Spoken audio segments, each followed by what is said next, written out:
Ce soir, on va voir quelque chose de très, très, très important. En vérité, euh, on va dire, c'est une des clés pour plus jamais tomber dans la déprime. Euh, Clairement, c'est là où on tombe, la majorité des gens tombent. Et là, on va donner des clés ce soir, parce que c'est le but justement des ateliers, c'est d'avoir des clés, des outils, des protections pour plus tomber dans le jeu du Yetzer Hara. Et c'est le but de ce soir, Be'ezrat Hashem. Donc, on va travailler ce soir sur le fait de croire en soi. Et on va voir que malheureusement, Yetzer Hara, il a des techniques pour arriver à nous faire croire qu'on ne doit pas croire en nous. Et on va déjouer ça, Bezrat Hashem, ce soir. D'accord? Alors, pour commencer, et je vous propose évidemment les questions à la fin, ce sera plus simple pour gérer. Alors, pour démarrer, on va faire un. Je ne vous demande pas la réponse, parce que je la connais, hein, mais on va faire on va imaginer une petite scène. Vous avez un ami, une amie qui vient vous voir et qui vient vous emprunter de l'argent. Et elle vous promet qu'elle va vous rendre cet argent à une date précise, à une heure précise.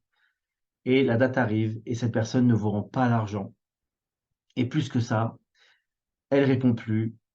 Et à un moment donné, elle refait surface et elle revient vous voir pour vous demander une deuxième fois de l'argent en vous demandant pardon pour la première fois. Mais que cette fois-ci, elle s'engage à, à ne plus, à ne plus tomber dans ça et de vous rembourser vraiment la somme et en temps et en heure, etc. Et au final, on voit que plusieurs fois. Et donc, évidemment, la deuxième fois, même chose, elle répond plus, etc. Il est certain que cette personne-là, la prochaine fois qu'elle va venir vous voir pour vous parler de quelque chose et bien évidemment de vous demander de l'argent, vous allez la regarder avec un dépit, vous allez avoir avec un dédain, vous allez avoir une réticence vis-à-vis d'elle et bien évidemment, elle ne pourra plus avoir une image de personne sérieuse auprès de vous et évidemment, pour vous, elle est complètement irresponsable et elle a perdu évidemment toute valeur à vos yeux. D'accord? Eh bien, sachez que c'est exactement le regard qu'on se porte sur nous-mêmes. Pourquoi? Je ne vais pas vous l'apprendre. On se donne tous des objectifs, on met tous on se donne tous des challenges dans la vie, d'accord? Alors, ça peut être sur un plan personnel, un régime, arrêter de fumer, arrêter de s'énerver, de passer plus de temps avec la famille. On se promet énormément de choses. Et qu'est-ce qui se passe? Très souvent, le résultat n'est pas là. On n'a pas réussi nos objectifs. Et qu'est-ce qui se passe? On n'a pas réussi à tenir nos engagements. Et là, on perd confiance en soi. Et il y a une idée qui commence à rentrer en nous pour nous dire que finalement, on n'est pas capable, qu'on n'a pas les forces, qu'on est bon ou bonne à rien, qu'on a mis la barre trop haut, qu'on est nul, enfin, toutes ces choses-là qui rentrent dans notre tête, en fait, et qui fait qu'il y a une espèce de descente dans ce qu'on appelle le bitachon atzmi, d'accord? La croyance en nous-mêmes. Et ça peut aller plus loin, malheureusement, parce qu'on peut arriver à un degré où euh, on pense qu'on est tellement, entre guillemets, nul et bon à rien, qu'on arrive à en croire qu'on ne pourra pas changer, qu'on n'y arrivera jamais. Et ça, c'est très dangereux. Et etc., c'est très bien nous faire descendre dans cette fausse croyance, mais sachez qu'on y tombe.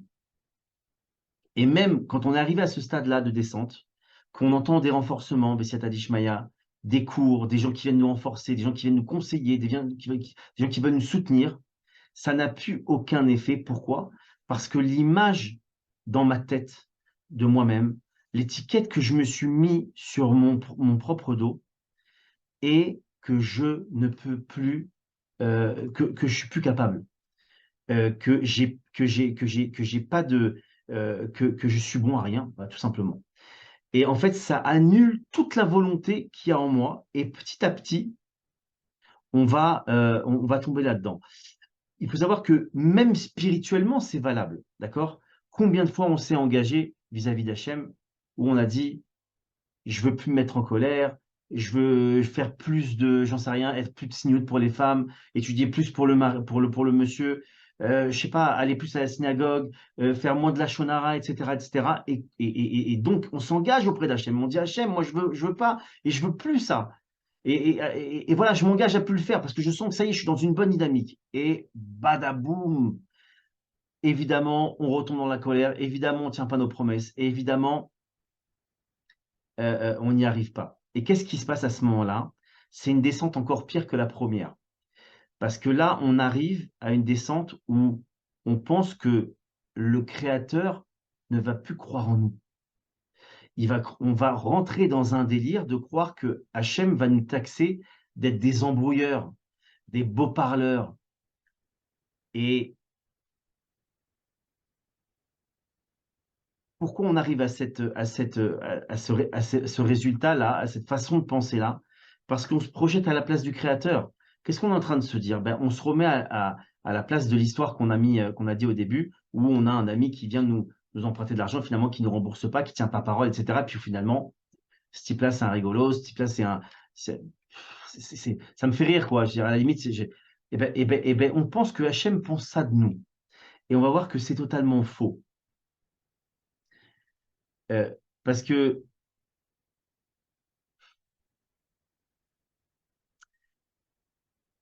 nous, en être humain, si une personne nous faisait une crasse une fois et nous demandait pardon, on lui pardonnerait une première fois. Une deuxième fois, ok. Troisième fois, on commence à dire Coco, t'arrêtes. Moi, je te le pardonne une troisième fois, mais c'est fini. Une quatrième fois, une cinquième fois, une millième fois, à la fin, on lui dit, mais de qui tu te moques? De qui tu te moques? Hachem, lui, c'est l'inverse.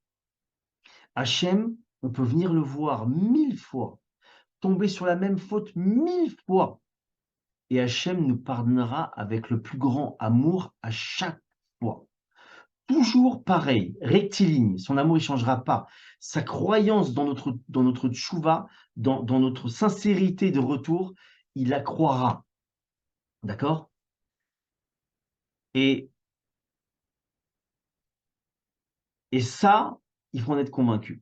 On va voir pourquoi on va le développer et pourquoi c'est ça la clé, entre autres, de la croyance qu'on doit avoir en nous. D'accord? Souvenez-vous ce qu'on a dit dans des cours précédents. Rabbi Nachman, il a dit une chose. Il a dit, il est interdit d'être vieux. Encore une fois, je répète, le principe d'être vieux, c'est pas la vieillesse physique, c'est la vieillesse mentale. C'est quoi finalement un homme vivant? Un homme vivant, c'est un homme qui aspire à des choses, qui a des buts dans la vie, qui avance, qui progresse, qui évolue, d'accord? Et qui se renouvelle. En fait, c'est exactement le contraire, entre guillemets, de l'image d'un vieux. Un vieux, lui, il se laisse, du préserve, mourir, il se laisse aller, il a plus d'objectif. Il se dit, la vie est bientôt finie, qu'est-ce que je vais me battre? Et ça, on doit absolument le fuir. Nous, on doit être des grands enfants. L'enfant, il a cette force, cette motivation qui est toujours là et qui le fait évoluer. C'est pour ça qu'il arrive, l'enfant, à partir d'être un être, et c'est un être qui ne peut pas se mouvoir au démarrage, qui est dépendant des autres, et qui, à la fin, devient un adulte qui arrive à aider les autres, à se mouvoir de lui-même. Et ça, c'est extrêmement important de comprendre que il faut avoir des objectifs et toujours avancer, avancer, avancer. Et ça, c'est un enfant. Ça, c'est l'image de l'enfant. Comprenez une chose, dans la vie, c'est comme un vélo, d'accord? Le principe du vélo, c'est soit tu avances, soit tu tombes. Nous, on doit continuellement avancer. C'est une règle. On ne doit jamais s'arrêter. On doit toujours avancer, avancer, avancer. Que ce soit dans la Torah, dans la vie active, dans tout, on doit avoir une dynamique d'avancer. Sinon, on tombe. Et ça, c'est une règle. Maintenant, c'est quoi tomber? Ben, évidemment, tomber, vous le savez bien, c'est pas tomber physiquement, c'est tomber dans les bras du Yetzer Hara et donc tomber dans la tristesse et le désespoir. D'accord? Mais sachez qu'il y a une chose très très importante que maintenant on va aborder, c'est que contrairement à ce qu'on peut dire, Hachem, il croit en nous, il croit en notre sincérité et il croit en notre valeur. Mais le problème, c'est que lui, il y croit et nous, on n'y croit pas. Et c'est tout le problème de la confiance, de la confiance en nous, de la confiance en nous et du fait de croire en nous. On va expliquer ce que c'est cette valeur, d'accord, en quoi croire, en quoi Hachem il investit et il pointe du doigt sur cette valeur et c'est pour ça qu'il croit en nous, d'accord? On va le développer après, d'accord? Mais nous, il faut absolument qu'on... Ouais. Est-ce que j'en parle maintenant de la valeur ou pas? On va en parler un petit peu après. Bon, la valeur, c'est notre intériorité, c'est toutes les choses qu'on va développer après. Mais en tout cas, sachez on a une valeur. Imaginez maintenant qu'il y a un millionnaire maintenant, il est là et il dit qu'il est en train de mourir de faim, qu'il a plus de quoi manger, etc. Parce qu'il croit tout simplement qu'il va mourir de faim. Pourquoi? Parce qu'il pense qu'il n'a pas assez d'argent sur son compte pour aller faire les courses au supermarché. C'est complètement absurde. En fait, le fait qu'on ne croit pas en nous, c'est qu'on n'a pas pris conscience des choses, du trésor qu'on a en nous. On est des diamants, d'accord? Et on va le développer juste après.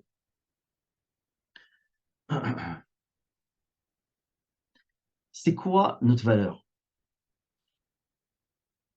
Vous savez qu'Hachem nous a créés et vous savez que notre corps, c'est comme un robot qui a besoin d'une batterie pour fonctionner.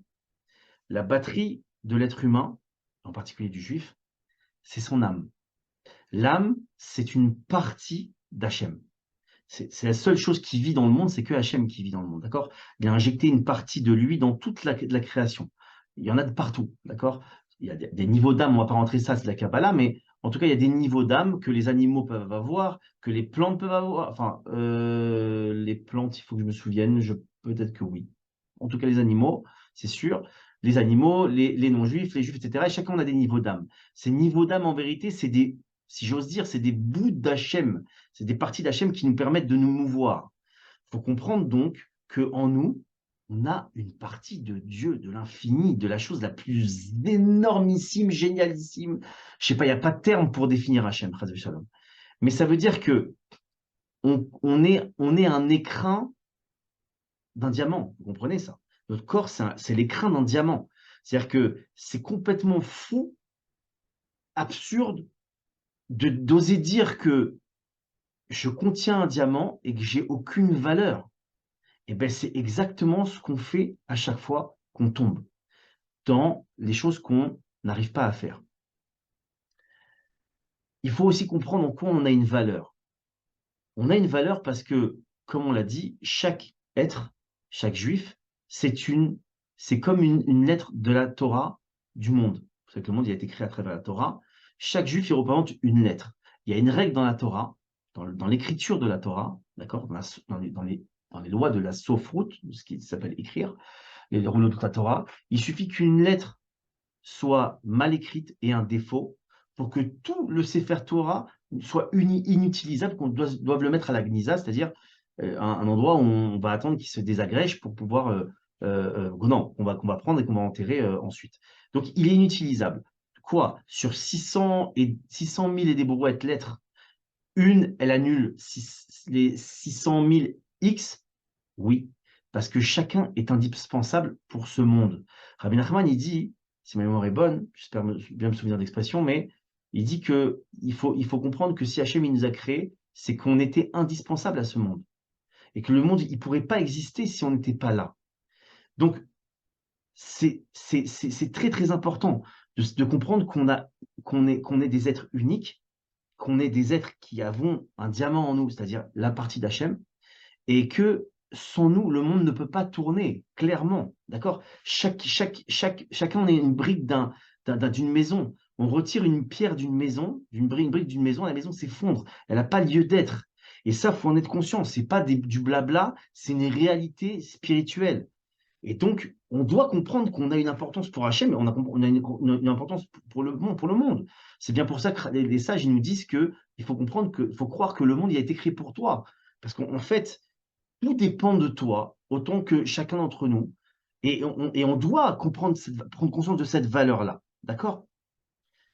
Sachez que Hachem le sait pertinemment. Et c'est pour ça qu'il croit en nous.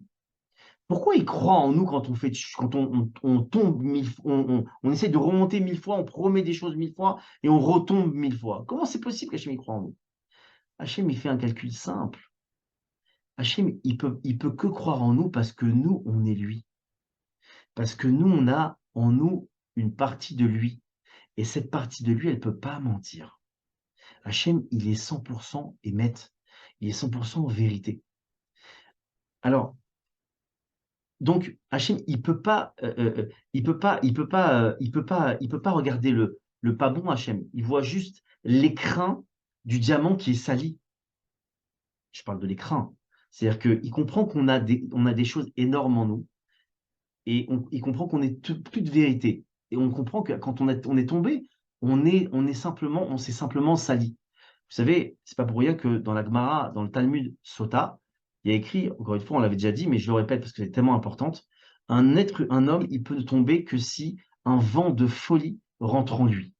Sous-entendu qu'un homme, intrinsèquement, il est bon, il veut le bien, il a une pureté en lui extraordinaire. Il veut se rapprocher d'Hachem, il veut servir Hachem, il veut pas tomber. Et il faut pour cela que Hachem envoie un vent de folie. Pour que le vent de folie, c'est simple.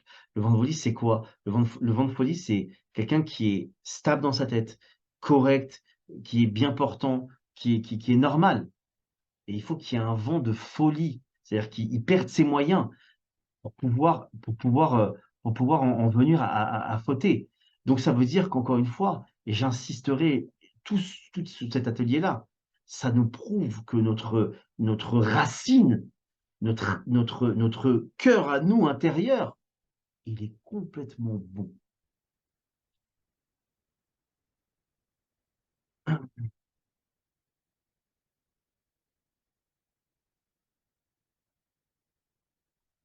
Ok. Autre chose qu'on a comme valeur énorme, et j'insisterai là-dessus, et vraiment, si vous pouvez prendre ces notes, c'est énorme.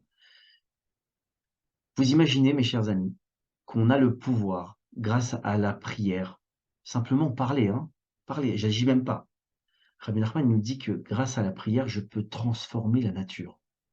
Qui n'a jamais rêvé de pouvoir simplement transformer la nature rien qu'avec une parole? On a tous été petits et admiratifs des contes de fées où la fée, elle fait une petite formule magique avec sa baguette et hop, elle transforme Cendrillon en une belle princesse ou toutes ces choses-là. Mais mes chers amis, il faut comprendre qu'on est capable à notre niveau aussi de faire de la magie, si j'ose dire, en passant évidemment par la prière, parce qu'on n'a aucune autonomie, c'est Hachem qui va la créer, cette magie. Mais imaginez cette force, ce potentiel énorme qu'il y a en nous, de pouvoir simplement ouvrir la bouche et pouvoir transformer la nature. Comprenez ce que ça veut dire transformer la nature. D'accord? Rabbi Nachman, il dit une chose que j'adore. Il dit qu'avec la prière, mes chers amis, on peut ordonner au fusil, au revolver, de ne pas tirer. On peut bloquer une balle avec la bouche et on n'est pas dans Matrix. D'accord? Rabbi Nachman l'a dit il y a 300 ans de ça. Donc, comprenez la force que vous avez en vous, qu'on a en nous, ce potentiel extraordinaire, que Yatzerara essaye de nous faire, de nous éteindre, de nous faire croire qu'on est des nuls, des moins que rien, des zéros. Mais on ne peut pas être des moins que rien, parce que ce potentiel-là, personne ne peut nous le prendre. Il fait partie du diamant qu'on a à l'intérieur. Il fait partie du cadeau qu'Hachem il nous a donné, du bout d'Hachem. Parce qu'on comprenait bien en fait que quand on prie, c'est le bout d'Hachem qui est en nous qui s'exprime vers Hachem. Et c'est ça qu'on crée quand on prie. On recrée la connexion entre Hachem et lui-même. Et c'est ça notre force.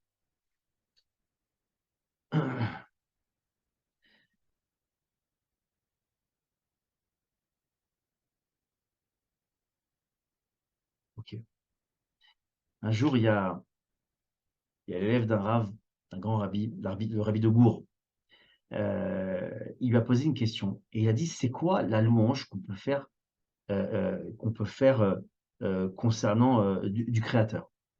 Quelle est la plus belle louange qu'on peut faire du Créateur? Il lui a dit, la plus belle louange qu'on peut faire du Créateur, c'est de dire qu'il ne se moque jamais de nous. L'élève, il écoute ça, il comprend pas. Il dit: «Mais ça veut dire quoi? Ça veut dire quoi Hachem, il ne se moque pas de nous?» Alors, il est allé voir le frère de l'Admour de Gour et il a dit: «Beh, expliquez-moi, je veux comprendre».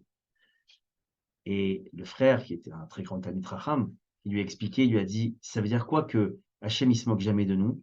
Ça veut dire que même si on tombe 1000 fois et qu'on vient demander pardon à Hachem 1000 fois, il nous pardonnera non seulement toujours et jamais il se moquera de nous en se disant au fond de lui: "Allez, je te pardonne parce que tu me fais pitié, mais tu me fais rire au fond"». Hachem, à chaque fois qu'on vient le voir, à chaque fois qu'on fait tchouva, à chaque fois qu'on vient lui demander pardon, il nous pardonne comme si c'était la première fois que ça nous arrivait. Parce qu'il a confiance en nous, parce qu'il sait qu'on est vrai dans ce qu'on fait et dans ce qu'on dit. Bien évidemment, Hachem, il est pas naïf, d'accord? On aurait pu croire ça, entendre comme ça, on a l'impression qu'Hachem, bon, OK, mais on arrive à l'avoir, Chas Shalom, on lui fait le coup 1 fois, 2 fois, 10 fois et à chaque fois il tombe. Hachem, il connaît simplement notre essence, c'est tout. Il sait ce qu'on a en nous et donc c'est une vérité. Donc il y a absolument aucune naïveté, chas v'shalom, de chez Hachem. C'est simplement que Hachem, il voit ça. Si on arrive déjà à capter ça, mes chers amis, c'est une bouée de sauvetage increvable. Parce qu'à chaque fois que le Yetzer Hara, et on va voir comment les tzadikim ils l'ont développé, à chaque fois que le Yetzer Hara il va vouloir venir nous torpiller en nous disant: «Tu as vu comment tu es?» et cetera, et cetera, et cetera. Dès qu'on va se dire: «OK, c'est vrai que je suis tombé, c'est vrai que j'ai fait ça, c'est vrai que j'ai raté ça, que j'ai pas tenu ma parole», et cetera, et cetera. Mais il y a une chose qui est constante chez moi et qu'on ne peut pas me retirer, c'est ma partie d'Hachem. C'est tout ce que je suis potentiellement qu'il est potentiellement possible pour moi de faire et ça, tu peux pas me la retirer. Je suis un diamant. Je suis un diamant avec de la boue, mais je suis un diamant quand même et ça, on peut pas vous le retirer. On est tous des diamants. Personne ne peut vous mentir sur ça. Même le Haut-Serrera, il peut pas vous mentir sur ça. Alors comment il va vous mentir? Il va vous dire: «Ouais, mais tu es sale, tu es sale». Je suis un diamant. Ouais, mais tu es sale. Regarde la saleté. Il va nous dire, il va nous prendre le diamant, il dit: «Mais regarde comme il est sale, il est sale. Regarde, c'est encore une saleté là, et encore une saleté là, encore une saleté là». Et qu'est-ce qu'on fait nous? On dit: «Attends, passe-moi le diamant 2 minutes». On le prend, on le frotte, on nettoie, on lui dit: «Regarde, c'est ça que je suis, c'est ça que je suis».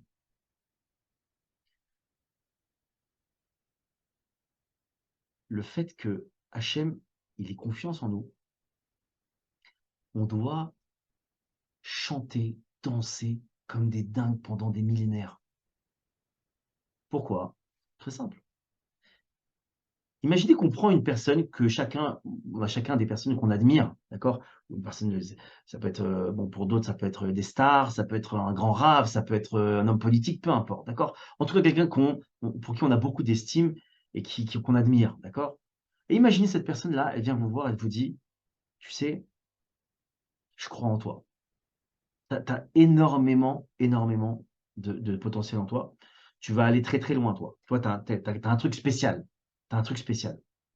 Je crois que chacun d'entre nous, et je m'inclus bien évidemment avec vous, tout le monde, on chanterait et on danse intérieurement, parce qu'on ne va peut-être pas le faire devant lui, ce serait ridicule.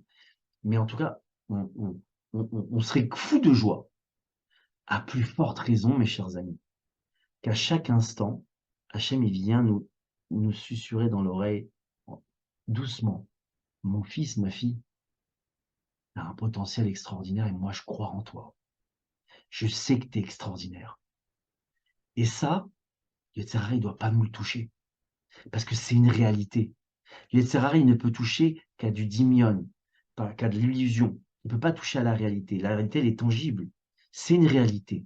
On a une âme, et Hachem, tous les jours, il vient nous dire: «Tu sais, le petit bout de moi qui est en toi, il est merveilleux, parce que c'est moi». Et on doit y croire fortement, parce que c'est ça qui va nous aider à, à nous sauver toujours de la descente.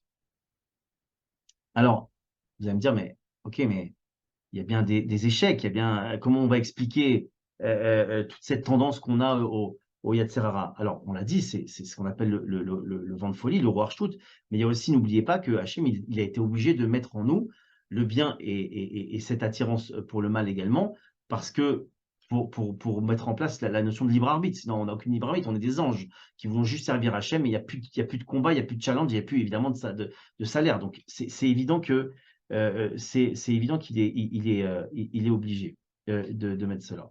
Hop là, excusez-moi. Ok.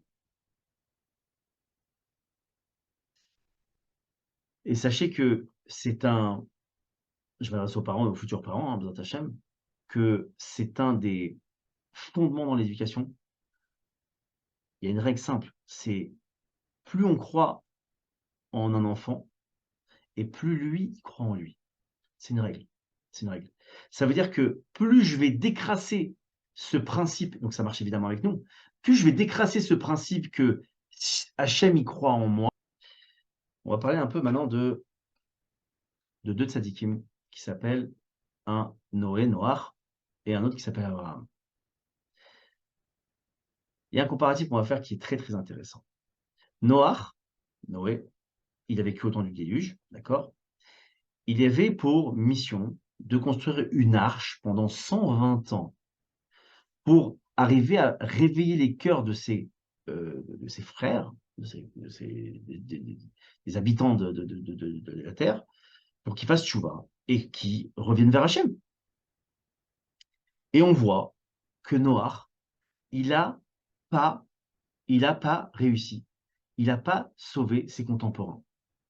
Et nos sages, ils l'ont énormément critiqué là-dessus, parce qu'il n'a pas réussi à empêcher le déluge, et il n'a pas réussi donc à faire tchouva. Pourquoi? Nos sages, ils disent que Noach, il avait une petite émouna. Et Rabbi Nachman, il vient nous expliquer qu'est-ce que ça veut dire le terme petite émouna. Il avait une petite émouna en lui. D'ailleurs, Hachem, on voit que des sages, ils disent comme ça, que dans les commentaires, que Noach, Hachem le couvait, le soutenait. D'accord? C'était comme un enfant qui n'a pas beaucoup de force. Alors, on va le soutenir, on va l'aider, on va le renforcer, mais il n'avait pas cette force. D'accord? Et cette force, encore une fois, elle émanait du fait qu'il ne croyait pas en lui. Le problème, et Abraham, lui, il a fait autre chose.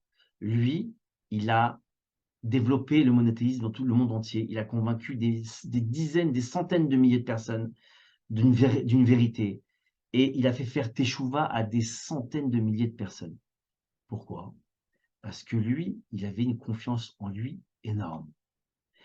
C'est quoi la différence entre une petite confiance en lui et une grande confiance en lui? Comment l'un, il arrive à il a réussi à faire zéro teshuva, et Abraham, il a réussi à faire des centaines de milliers de résultats. La différence, elle est très simple. À partir du moment où je crois en moi, obligatoirement, je crois aussi dans les autres, dans le potentiel des autres. Noach qui avait une petite foi en lui, alors une petite croyance en lui, alors il n'a pas cru dans les autres. C'est quoi pas croire dans les autres? Ça veut dire que clairement, je m'arrête à la façade, à ce que font les autres, et je me dis, ben, c'est simple, ils font des fautes, ils sont comme ça, ils changeront pas. Lui, Abraham, parce qu'ils n'ont pas de potentiel, je ne crois pas dans le potentiel. N'oubliez pas le potentiel, la force qu'on doit croire en nous, c'est ce diamant qui appartient à Hachem, la partie d'Hachem. Donc lui, qu'est-ce qu'il a vu? Il a dit, bon, c'est des types, ok, peut-être qu'ils ont un diamant dedans, mais ils sont tellement crasseux qu'ils font pas de chouva, c'est pas possible. Alors qu'Abraham, lui, sa force, c'était de croire dans les hommes. Il a tellement cru dans les hommes, il a tellement vu ce diamant en eux, ce potentiel en eux, la croyance qu'Hachem avait finalement pour eux, qu'il a réussi à les convaincre, à les réveiller, à la faire tchouva. Et ça, c'est très, très, très important. Parce que, en fait, c'est toute la différence entre un tzaddik et un rachat, au passage. Un rachat, lui, il démarre en bas, et comme il n'a pas cette croyance en lui, d'accord, il s'accroche pas à cette bouée, il se fait tout simplement happer par le Yetzer Hara jusqu'au fond, et il s'en sort pas, il reste rachat. Le tzaddik, lui, on sait que le tzaddik, il monte et il descend, d'accord? Mais quand il est dans la descente, c'est quoi son secret? C'est très simple. Il s'accroche à ce qu'il est au fond. À partir du moment où il a ce qu'il est au fond, dès que le Yetzer Hara, il essayera de le ligoter au fond en disant: «Tu es un nul, tu es un moyen, c'est fini» et cetera, le faire rentrer dans la tristesse et le hiouch, le désespoir, et bien, tout simplement, il se dit: «Attends, ce que tu dis, c'est vrai, n'oubliez pas le principe du diamant». Il lui dit: «Il y a pas de problème, donne-moi le diamant». Il le décrasse, il lui dit: «C'est ça que je suis. Tu peux pas me voir, tu peux pas me voir. J'ai une partie d'Hachem en moi». Et c'était ça leur essence, d'accord? Le mot tchouva, il vient de l'hébreu la chouv. La chouv, ça veut dire revenir, d'accord? Mais ça veut dire quoi revenir? On revient vers quoi? Alors, beaucoup vont dire: «Ouais, on revient vers Dieu». Non, on revient vers nous-mêmes. On revient, on se reconcentre sur le trésor qu'on a au fond de nous. Et c'est ça qui va faire qu'on va faire tchouva. Pourquoi les gens, quand ils font tchouva, ils lâchent? Et pourquoi il y en a qui lâchent, il y en a qui réussissent? Parce que celui qui se tourne vers lui, mais qui voit pas le diamant en lui, qui croit pas en lui, qui croit pas dans cette valeur-là, alors obligatoirement il lâche. Mais quand le type il croit en cette valeur, en ce diamant, et qu'il se retourne vers lui-même, qu'il se recentre vers lui-même, et qu'il se dit: «Mais attends, j'ai une valeur incroyable en fait. J'ai un diamant, j'ai un truc». Alors obligatoirement, il revient et il redémarre quelque chose. Et c'est ça tout le secret de la tchouva, d'accord? Et sachez que tous les patriarches, Abraham, Yitzhak, Yaakov, Moshe, tous, vous prenez n'importe quel, Rabbi Nachman, tous, d'accord? Leur secret de réussite, c'était le fait qu'ils croyaient en eux, qu'ils avaient compris, qu'ils avaient cerné, qu'ils avaient intégré complètement, qu'ils avaient une valeur inestimable. Vous savez, en hébreu, ça s'appelle le Yeshuv Da'at. C'est une clé de la tchouva, c'est une clé c'est un bouclier anti-Yetzer magnifique. Je fais juste une parenthèse qui est tellement forte. Le Yeshuv Da'at, encore une fois, je le répète, le Yeshuv Da'at, c'est la prise de conscience de quelque chose, à tel point que cette chose-là, cette valeur-là, elle fait partie intrinsèque de moi et elle est indéboulonnable. Personne ne peut la toucher. Souvent, je donne cet exemple-là, des personnes qui ont fait tchouva, qui maintenant font Shabbat ou qui mangent kasher, et cetera. Aujourd'hui, même pour une mallette remplie de 2 milliards de dollars en espèces, moi personnellement, en tout cas après chacun voit, mais moi personnellement, demain il y a un type qui vient avec une mallette en espèces de 10 milliards de dollars, il me dit: «Regarde, on est Shabbat, juste tu appuies sur l'interrupteur là et je te donne la mallette. Tu pourras faire tchouva, c'est pas grave, vas-y». Je vous promets que je prends pas la mallette. Pourquoi? Parce que j'ai fait un yeshuv hadat. Yeshuv, ça veut dire asseoir. Hadat, ça veut dire que ma connaissance en la chose, elle est assise, elle bougera plus. Et donc, à partir du moment, et c'est pour ça que j'insiste fortement, prenez des notes si vous avez besoin, de toute façon il y aura le replay, mais sachez que si vous avez compris que vous avez une valeur intrinsèque énorme, vous êtes un diamant, et cetera, tout ce qu'on a dit, vous ne pouvez plus tomber dans la déprime. Parce qu'à chaque fois où vous tomberez dans la déprime, vous direz: «Hé, hé, hé, je suis un diamant, tu peux pas me toucher. J'ai un joker, je suis un diamant. J'ai une partie d'HM en moi, tu peux pas me toucher». Et ça, c'est fondamental. Et ça, tous les tzadikim, tous les grands, tous les patriarches, ils avaient tous ça. Vous imaginez bien que Abraham, quand il est arrivé avec son nouveau concept d'un Dieu unique face au monde idolâtre, vous imaginez bien que le Yetzer Hara, il a sorti l'armada, il a sorti.